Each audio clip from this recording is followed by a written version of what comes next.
धरती धोराई, धरती धोराई, धरती धोराई।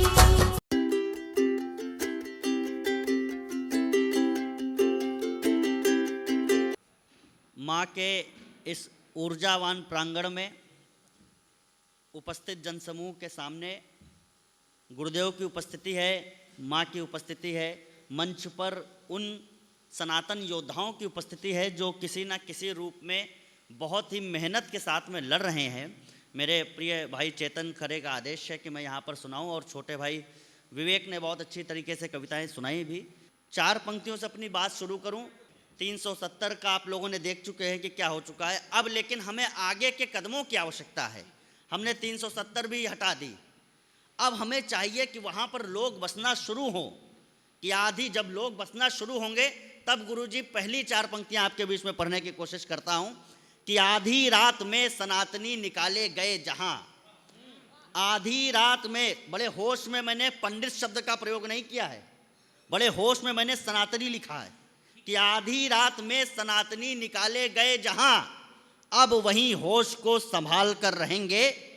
कश्यप ऋषि के वंशजों की पुण्य भूमि पर म्लेच्छ नहीं कीचड़ उछाल कर रहेंगे।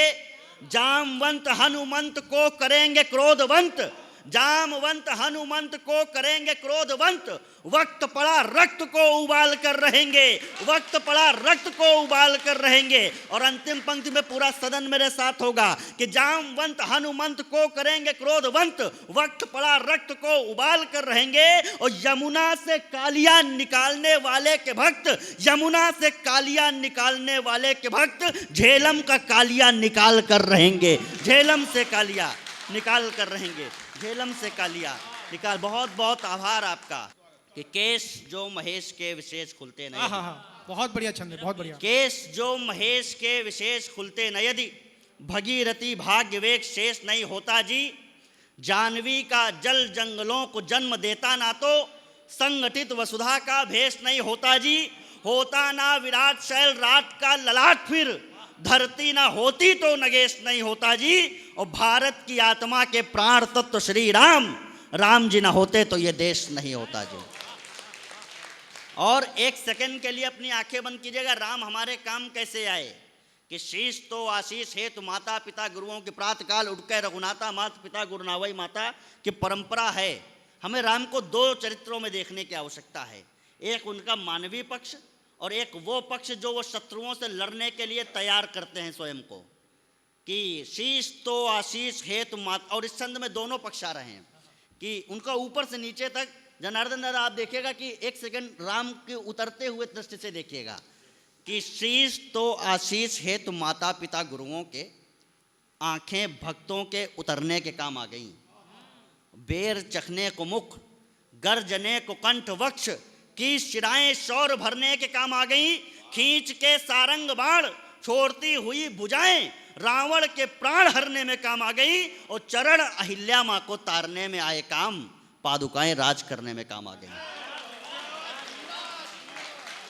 जो पश्चिमी सभ्यता के लोग भारतीयों को असभ्य बता रहे थे, जो ये कह रहे थे कि भारत के लोग असभ्य हैं, पिछले 1 महीने से चुनाव का रिजल्ट आने के बाद भी अब वहां कुर्सी के लिए चप्पल चल रहा है, वहां कुर्सी के लिए चप्पल चल रहा है। और यहां राम जी के चप्पलों से 14 वर्ष तक कुर्सी का सिंहासन चलाया गया है। ये अंतर है हम में और उनमें। इस अंतर को हमें समझना है और अपने शौर्य को जागृत करते हुए पहले अपनी व्यवस्थाएं अपने तक लानी है। हमें इस देश के संसाधनों पर पहले अपना अधिकार रखना है, उसके बाद देश का शासन प्रशासन कैसे चलेगा इस पर विचार करना होगा। मैं कुछ पंक्तियां और सुना देना चाहता हूं। दादा ये छंद सुन लीजिएगा कि अतीत में व्यतीत राम काल के पुनीत पृष्ठ बाँचना सदा हमारी गुरुता की गीत है। अतीत में व्यतीत राम काल के पुनीत पृष्ठ बाँचना सदा हमारी गुरुता की गीत है। और लखन ने त्यागे बेर उनमें भी राम जी को कौशला से ज़्यादा होती प्रीति की प्रतीत है, कौशला से ज़्यादा होती प्रीति की प्रतीत है। और अब हुआ क्या कि कौशला से ज़्यादा होती प्रीति की प्रतीत है। दोनों घटनाओं बीच अंतर यही है बस। अब वहाँ की घटना और यहाँ की घटना, दोनों घटनाओं बीच अंतर यही है बस वहाँ राजनीति, यहाँ राम जी की नीति है। जहाँ सिंहासन राम जी की नीति से चलेंगे वहाँ परिस्थितियाँ ठीक होंगी। धरती धोरा